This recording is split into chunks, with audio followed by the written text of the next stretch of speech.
여기 한국으로 오자마자 뒤통수를 맞았다며 울부짖고 있는 외국인 학생들이 있습니다. 특이하게도 구조팀이라고 적힌 빨간 옷을 입고 있는 외국인 학생들은 어째서인지 인천공항 입구에서 나가기를 주저하며 발만 동동 구르고 있는데요. 그런데 바로 그 순간 한 한국인 학생이 다가오더니 오히려 학생들을 향해 대뜸 화를 내기 시작하는데요.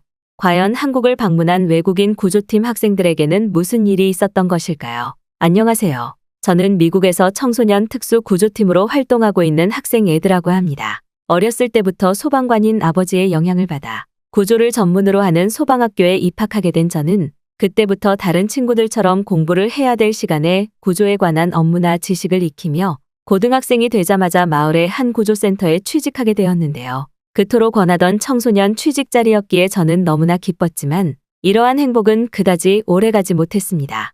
얼마 전 저희 선임 구조대장인 피커 씨는 제가 대학교에 입학하기 전에 한국으로의 소방 구조 연수를 가는 것이 좋을 것 같다며 뜬금없이 동료들과 함께 한국으로의 출장을 지시하셨고 이러한 한국 출장은 나이가 어렸던 저에게는 청천벽력과도 다름없었는데요. 특히 아시아 나라는 대부분 가난하다고만 생각해왔던 저는 선진국이라고 알고 있던 저희 고향인 미국을 떠나는 것이 내키지 않았고 실제로 저뿐만 아니라 다른 동료들도 꼭 한국으로 소방연수를 가야 되냐면서 반발을 했습니다. 하지만 대장님의 지시였기에 거절할 수는 없었고 약 2주 뒤 저와 몇몇 구조팀 동료들은 정말 가기 싫었던 한국행 비행기에 올라타게 되었는데요. 그런데 수십 시간 뒤 동료들과 함께 처음 인천공항에 도착한 저는 헉하는 소리와 함께 큰 충격을 받고 말았습니다. 한국의 공항에 도착하자마자 제일 먼저 눈에 들어왔던 건 바로 공항 곳곳에 있던 현금 인출기였는데요.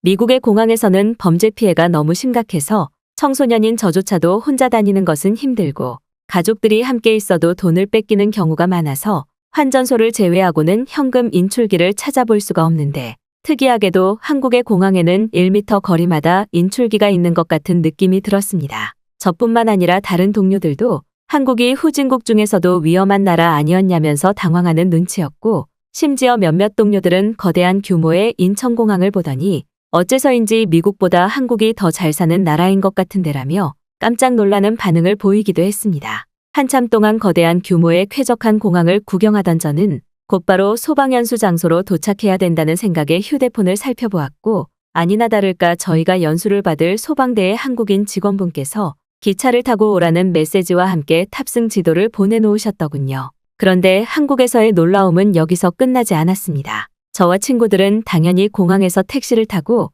기차를 타는 장소로까지 다시 가야 된다는 생각에 너무나 극심한 피로감을 느끼고 있었는데 공항 출입구에는 영어 문장으로 기차 타는 입구라는 문장이 정확히 적혀 있었고 저는 그 순간 눈을 의심하고 말았는데요. 다른 동료들도 지금 기차가 공항과 바로 연결되어 있는 것이냐면서 소리를 지르며 호들갑을 떨기 시작했고 저는 어린 마음에 너무나 놀라서 당장 사진을 찍어 부모님에게 보내드리기도 했습니다. 실제로 미국에서는 공항의 기차는 물론 지하철까지 연결되어 있는 경우도 거의 없어서 무조건 가족이 차를 가지고 데리러 오거나 자신이 직접 렌터카를 빌려서 공항을 빠져나가는 수고스러움을 겪어야 해서 비용도 매우 비싼데 한국은 그럴 필요 없이 지하철이나 기차처럼 공항에 연결된 그 어떤 대중교통이든 편리하게 이용할 수 있더군요. 공항 통로를 이용해 5분 정도 걸어가니 저희가 타야 하는 기차역이 나왔고 저는 한국이 이렇게나 살기 좋은 나라인데 왜 그동안 오해를 하고 있었을까라는 후회감이 밀려오기도 했습니다. 그런데 잠시 후 한국인 직원분이 보내준 휴대폰 티켓을 받아들고 기차에 올라탄 저는 올라타자마자 보이는 신기한 시설물에 크게 당황하고 말았는데요. 놀랍게도 기차 출입구에는 누가 봐도 자판기처럼 생긴 시설물이 운영되고 있었고 심지어 자판기 내부에는 단순한 과자와 음료수부터 시작해 수면 안대와 보조 배터리라는 보면서도 무엇인지 감이 오지 않는 신기한 물건들이 판매되고 있었습니다. 특히나 미국의 현금 결제 자판기와 다르게 한국은 카드 하나로 자판기 내부의 물건을 전부 살 수 있었고 다른 동료들도 카드 결제가 되는 무인 자판기를 보더니 어떻게 이게 가능하냐면서 좌석에 앉지도 않은 채 한참 동안 자판기를 살펴보기 시작했는데요. 저와 동료들은 조금 고민을 하다 온열 수면 안대라고 되어 있는 물품을 구매해 보기로 했고 너무나 편리하게 카드로 결제가 가능한 것은 물론 디지털 가격표와 안내문이 영어로 바뀌는 모습에 이게 진짜 디지털 선진국이구나라는 큰 충격을 받기도 했습니다. 더군다나 더욱 이해할 수 없었던 것은 이러한 고가의 자판기가 무인으로 운영되고 있음에도 그 누구도 자판기 내부에 현금을 가져가거나 물품을 가져가려는 도둑이나 노숙자가 전혀 보이지 않았다는 사실인데요. 때마침 객실에서는 한국인 직원분이 다가오고 계셨고 저와 동료들은 한국인 직원분에게 휴대폰 번역기를 통해 이러한 무인 자판기에 도난 사고가 발생하지는 않냐는 질문과 함께 온열 수면 안대가 대체 무엇인지 설명을 해달라고 했습니다. 저희의 질문을 들은 한국인 직원분께서는 작은 미소를 보이시더니 기차 내부에서 누가 물건을 훔쳐가겠냐면서 도저히 믿기 어려운 설명을 해주셨고 수면 안대는 객실에서 수면을 취하는 승객들을 위해 판매되고 있다는 더더욱 이해할 수 없는 말을 이어나가셨는데요. 특히나 미국에서는 기차나 버스에서 잠을 자는 것은 자신의 물건을 훔쳐가라는 동의로 통할 만큼 치안이 너무나 좋지 않아서 대중교통에서 잠을 자는 것은 상상조차 불가능한데 한국은 얼마나 안전한 것인지 기차 내부 자판기에서마저 수면에 도움을 주는 온열 안대를 팔고 있었던 것입니다. 또한 객실 내부에서도 한국의 선진국 놀라움은 끊이지 않았는데요. 더럽고 쾌적하지 못한 미국의 기차와 달리 한국의 기차 객실 내부는 쾌적한 것을 뛰어넘어 마치 하나의 호텔처럼 느껴질 정도로 좌석 간의 간격이 넓고 쾌적했고 특히나 모든 좌석에서 무료로 와이파이와 전기가 제공되고 있다는 사실은 이러한 공공시설들을 사용하면서도 이래도 되나라는 생각이 들 정도였습니다.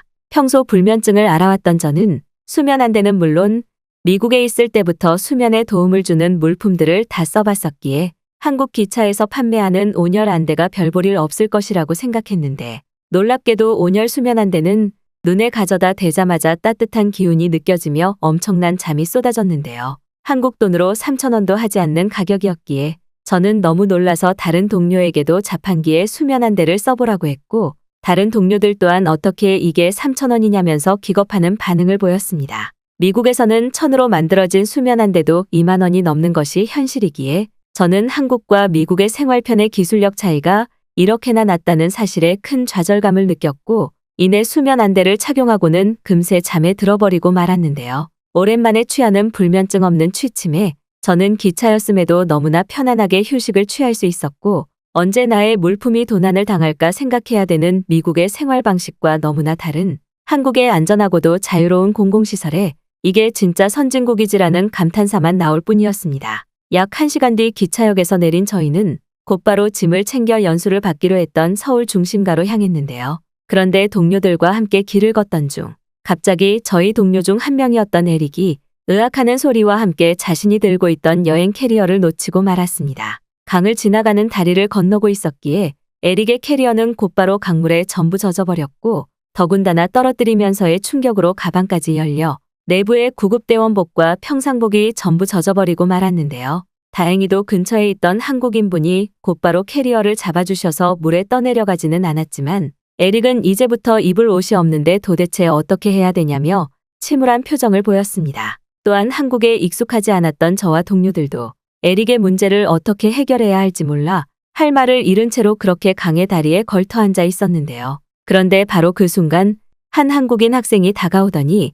저희에게 무슨 문제가 생긴 것이냐며 능숙한 영어로 질문을 걸어왔습니다. 저와 비슷한 나이로 보이던 그녀는 한국에서는 부자에 속하는지 미국인보다 더욱 좋은 영어 발음으로 저희에게 계속해서 말을 건넸고 저와 동료는 에릭의 옷이 전부 젖어버려서 앞으로의 연수 계획을 어떻게 해야 할지 모르겠다는 설명을 해나갔는데요. 그런데 자신을 도경이라고 소개한 그녀는 갑자기 무언가 결심한 듯 상황을 해결할 수 있으니 빨리 따라오라며 어딘가로 뛰어가기 시작했고 저와 에릭은 아무런 기대 없이 그녀의 뒤를 따랐습니다. 약 5분 정도 길거리를 뛰어가던 그녀는 한 가게 앞에 멈춰섰고 빨리 들어가라며 저와 에릭에게 화를 내기 시작했는데요.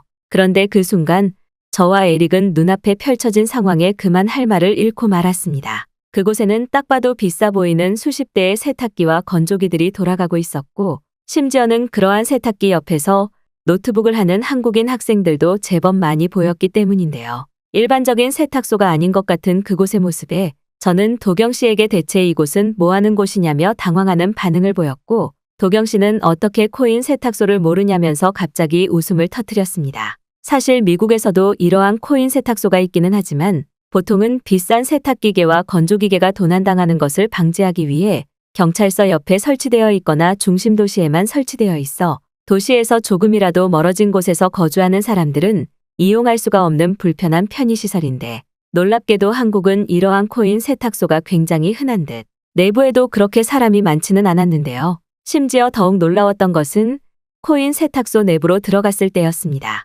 세탁소 내부에는 너무나 평범하게 와이파이에 비밀번호가 적혀 있었고 저는 곧바로 도경 씨를 향해 어떻게 세탁소에서 와이파이가 되냐면서 호들갑을 떨기 시작했습니다. 저뿐만 아니라 동료였던 에릭 또한 젖은 옷을 건조기에 돌릴 생각은 하지 않고 곧바로 무료 와이파이를 사용하기 위해 휴대폰만 쳐다보기 시작했고 도경 씨는 그러한 저와 에릭의 모습을 보며 미국에는 공용 와이파이가 없는 나라냐면서 황당하다는 듯한 질문을 걸어왔습니다. 선진국이라고 생각했던 미국은 한국과 비교해서 너무나 열악하고 기술적으로 부족한 나라처럼 느껴졌고 세탁소 내부에서마저 무료 와이파이를 사용할 수 있다는 사실은 미국인인 저와 에릭에게 신세계 그 자체처럼 느껴졌는데요. 또한 더욱 신기했던 것은 코인 세탁소의 요금과 쾌적함이었습니다. 보통 미국에서는 코인 세탁소 내부가 범죄자들이나 노숙자들의 거점처럼 사용되는 경우가 많아서 세탁기 내부도 그만큼 더러운 것이 일반적인데 한국의 코인 세탁소 내부는 세탁기와 건조기들이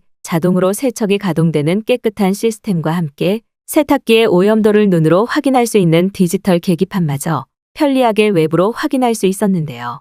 신기하게 세탁기와 건조기를 지켜보는 저와 에릭의 모습이 답답했는지 도경 씨는 빨리 캐리어에 옷을 꺼내서 세탁기에 넣어보라며 재촉했고 저는 그러한 도경 씨의 말이 이해가 되지 않았습니다. 미국에서는 아무리 빨리 세탁소에 옷을 맡겨도 최소 하루가 걸리는 것은 기본이라 저와 에릭은 어차피 이미 늦은 거 코인 세탁소의 내부를 구경하려고만 했기 때문인데요.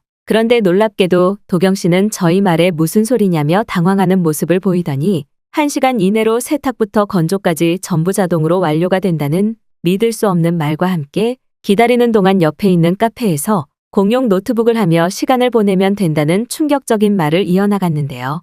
저와 에릭은 어떻게 코인 세탁소가 1시간 만에 가능하냐면서 계속 같은 질문을 건넸고 실제로 세탁기에 옷을 넣고 시간을 확인하자 30분이라는 믿기 어려운 숫자가 떠 있었습니다. 심지어는 이러한 코인 세탁소를 이용하는데 2,000원이라는 비용밖에 소비되지 않는 것은 청소년이어서 가난한 에릭과 저에게 안성맞춤이었고 에릭은 한국처럼 살기 좋은 인프라를 갖춘 나라는 거의 없을 것이라며 깜짝 놀라더군요. 또한 더욱 충격적이었던 것은 세탁소 내부에 함께 설치되어 있던 일종의 카페였습니다.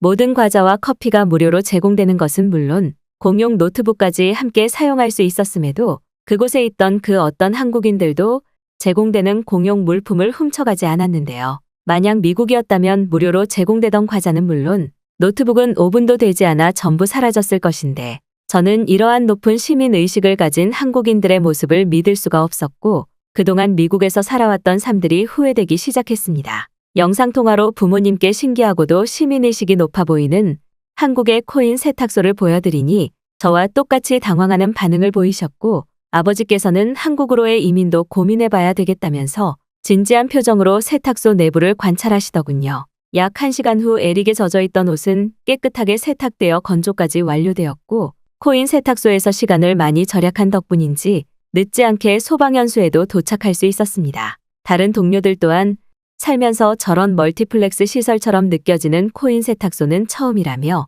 자신들의 SNS 계정에 한국에 대한 게시물을 올리기 시작했고 놀랍게도 미국에 있던 친구들은 폭발적인 반응을 보여주며 당장 한국으로 여행을 가고 싶다는 댓글이 달리더군요. 그런데 선진국 한국에서의 신선한 충격은 바로 이때부터 시작되었는데요. 소방연수를 받기 위해 한국의 소방서에 도착한 저와 동료들은 곧바로 원래 임무였던 구조팀의 역할에 대한 수업을 듣기 시작했고 그 순간 비상경보음이 울리기 시작했습니다. 시간이 부족하니 곧바로 수업을 진행하자던 소방서 직원분은 저희에게 잠깐 기다리라며 출동을 갔다 오겠다고 했고 그 순간 저와 동료들은 어안이 벙벙했는데요. 보통 미국에서는 경찰이나 소방관을 부르면 보통의 출동 시간에 5시간이 걸리는 것은 기본.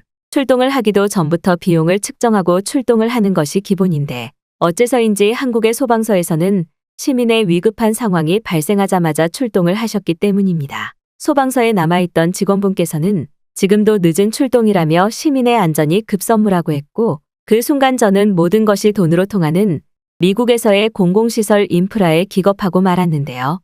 만약 미국에서 이런 일이 발생했다면 구조대는 물론 소방차가 오는 것까지도 전부 비용을 내야만 하는 것이기에 저는 놀랍도록 친절하고 시민을 우선으로 챙기는 한국의 구조 인프라에 이것이 진정한 선진국이라는 깨달음을 얻기도 했습니다. 아직 나이가 어려서 청소년 팀으로 활동하기는 했지만 저는 그 순간 한국에서 구조 자격증을 이용해 새롭게 취직을 해야겠다는 생각이 들었고 그건 저뿐만이 아니라 다른 구조팀 동료들도 마찬가지였어요. 그 후 한국에서 약 2개월 동안 소방연수와 구조연수를 받은 저는 지금은 다시 미국으로 돌아와 부모님을 설득하고 있는데요. 한국에서 단기 이민으로라도 살아보자는 저의 설득에 부모님 또한 흔쾌히 그 제안을 수락하셨고 약 1개월 뒤 저희 가족은 최고 선진국인 한국에서의 이민을 기다리고 있기에 저는 오늘도 한국이라는 나를 알게 되었음에 뿌듯함을 느끼고 있습니다.